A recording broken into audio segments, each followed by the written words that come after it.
ஸ்தோத்திரம் உண்டாவதாக.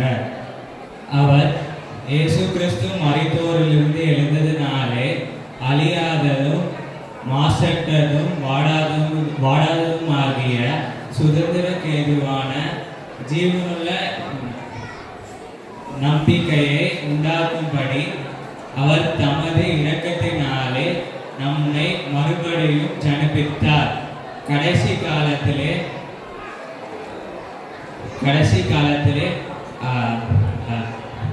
அவர் தம்முடைய விசுவாசத்தை கொண்டு நம்முடைய ரட்சிப்பை புதுப்பித்தார். 1 பேதுரு 1:3-5 வரை. மாய்மாலத்தை குறித்து எச்சரிக்கையாயிருங்கள். கர்த்தாவே யார் உம்முடைய கூடாரத்தில் தங்குவான், யார் உம்முடைய பரிசுத்த பர்வதத்தில் வாசம் பண்ணுவான். உத்தமனாய் நடந்து நீதியை நடப்பித்து மனதார சத்தியத்தை பேசுகிறவன் தானே. அவன் தன் நாவினால் புறக்கூறாமலும் தன் தோழனுக்கு தீங்கு செய்யாமலும் தன் அயலான் மேல் சொல்லப்படும் நிந்தையான பேச்சை எடுக்காமலும் இருக்கிறான். சங்கீதம் 15ஆம் அதிகாரம் 1ஆம் வசனம் முதல் 3ஆம் வசனம் வரை. ஆமென்.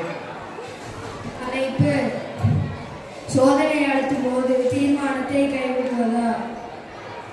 அவர்கள் உனக்கு விரோதமாக யுத்தம் பண்ணுவார்கள், ஆனாலும் உன்னை மேற்கொள்ள மாட்டார்கள். உன்னை ரட்சிக்கும்படிக்கு உன்னுடனே இருக்கிறேன் என்று கர்த்தர் சொல்கிறார். எரேமியா 1:10. தலைப்பு: கடவுள் பாகுபாடற்றவர். மனுஷன் பார்க்கிறபடி நான் பாரேன்.